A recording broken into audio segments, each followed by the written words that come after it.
Selamat pagi semuanya. Bagaimana kabarnya? Semoga baik-baik saja ya. Hari ini kita akan membahas tentang aset tetap. Nah, sebelum kita masuk ke materi, apakah ada yang bisa merekomendasikan atau ingat kembali apa saja materi yang sudah dijelaskan minggu lalu? Ya, Torik, silakan. Nah, yang dikatakan Torik benar sekali ya, berikan tepuk tangan. Nah, saya ingatkan kembali, minggu lalu kita belajar mengenai metode pengukuran aset, yaitu ada historical sama fair value. Nah, historical itu mengukur aset sesuai dengan harga belinya, sedangkan fair value mengukur aset sesuai dengan harga pasaran yang relevan. Nah, hari ini kita akan membahas aset tetap. Nah, aset tetap itu memiliki karakteristik. Yang pertama yaitu digunakan sebagai operasional.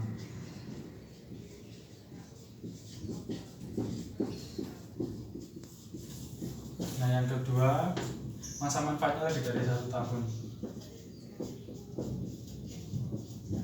Dan yang kedua, memiliki fisik atau berwujud. Nah, contoh dari aset tetap ini ada tanah, bangunan, dan peralatan. Nah, sebelum Bapak melanjutkan selanjutnya, saya akan menjelaskan mengenai tanah di dalam aset tetap. Nah, tanah di dalam aset tetap itu ada 3 ya, yaitu ada land improvement,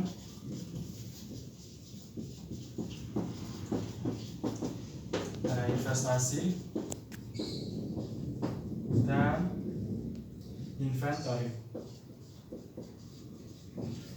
Nah, tanah di land improvement ini apa maksudnya? Nah, land improvement ini tanah yang dikembangkan, seperti tanah yang dijadikan taman, dijadikan jalan, dijadikan lahan parkir. Nah, tanah di land improvement ini beda dari yang investasi dan inventory. Pada umumnya tanah di land improvement ini didepresiasi. Kenapa? Logikanya kan kalau jalan itu kan ada lubangnya, kita tambal dan taman, ada biaya perawatannya, itu kan termasuk depresiasi. Sedangkan yang tanah investasi adalah tanah yang digunakan sebagai investasi pada umumnya. Nah, tanah yang di inventory adalah tanah yang diperjualbelikan.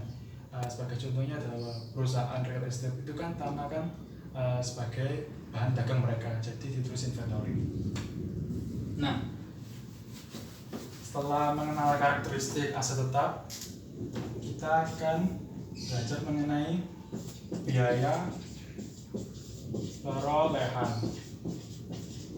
Nah, biaya perolehan aset ini adalah biaya perolehan dari sebelumnya aset tetap belum siap sampai aset itu siap digunakan. Jadi ada total biaya dari semua sampai aset siap digunakan.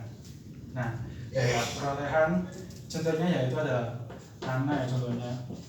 Nah, tanah itu kan biaya perolehannya dari semua menjadi siap. Nah, contohnya yaitu ada harga beli, biaya notaris, dan biaya perataan tanah. Nah, jadi kan biasanya kan tanah kan nggak rata ya, ada yang tinggi, ada yang rendah, jadi itu termasuk biaya perataan tanah, jadi sampai siap digunakan. Nah, selanjutnya biaya tentunya bangunan. Itu apa saja, ada bahan baku, ada jasa arsitek, tenaga kerja, dan lainnya, atau konstruksi ya. Jadi bangunan itu sampai siap digunakan. Nah, berikutnya adalah peralatan. Nah, apakah ada yang bisa memberikan contoh biaya perolehan dari peralatan sampai siap digunakan? Ya, Ivan, bagaimana? Nah, yang dikatakan Ivan benar sekali ya. Biaya perolehan peralatan itu termasuk biaya angkut dan harga beli. Nah, apakah ada yang bisa menambahi biaya perolehan peralatan? Ya, Iva. Nah, yang dikatakan Iva benar sekali ya. yaitu termasuk instalasi atau biaya persiapan. Jadi kan peralatan biasanya kan belum siap, belum dirangkai atau belum diinstalasi. Nah, itu termasuk biaya instalasi yang siap digunakan.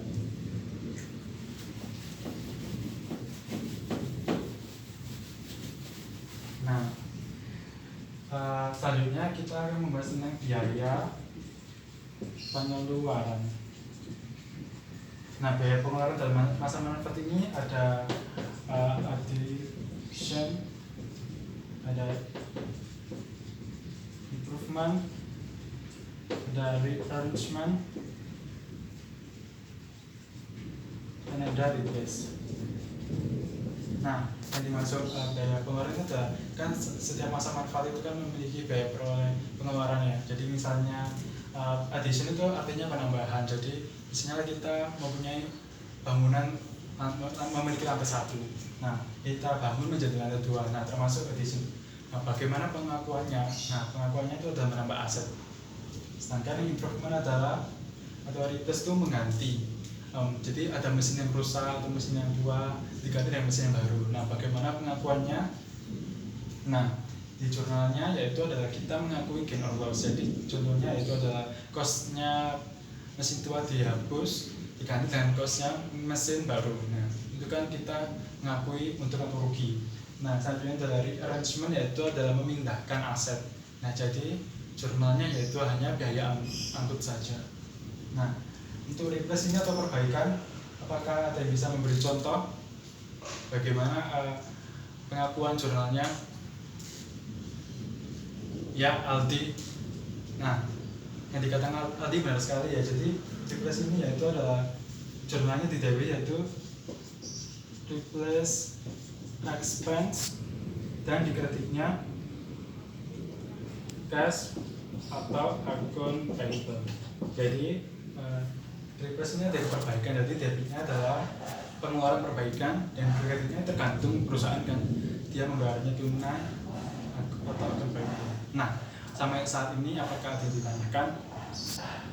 Nah, jika tidak, dari semua ini apakah ada yang bisa merangkum pelajaran hari ini? Nah, jika tidak, Bapak rangkumkan yaitu hari ini kita belajar mengenai aset tetap. Aset tetap yaitu karakternya yaitu tidak biayanya digunakan sebagai operasional dan tidak boleh dijual. Nah, selanjutnya masa manfaatnya lebih dari 1 tahun dan harus memiliki wujud seperti contohnya tanah, bangunan, dan peralatan. Nah, selain itu aset tetap juga biaya perolehan. Biaya perolehan itu adalah semua biaya dari aset yang belum bisa sampai siap digunakan. Nah, ini adalah biaya pengeluaran masa manfaat. Ada addition yaitu penambahan, ada improvement yaitu mengganti atau replacement, atau rearrangement yaitu memindahkan. Sedangkan ada replace adalah perbaikan. Nah, sampai saat ini sudah paham semua ya. Jadi sekian. Wassalamualaikum warahmatullahi wabarakatuh.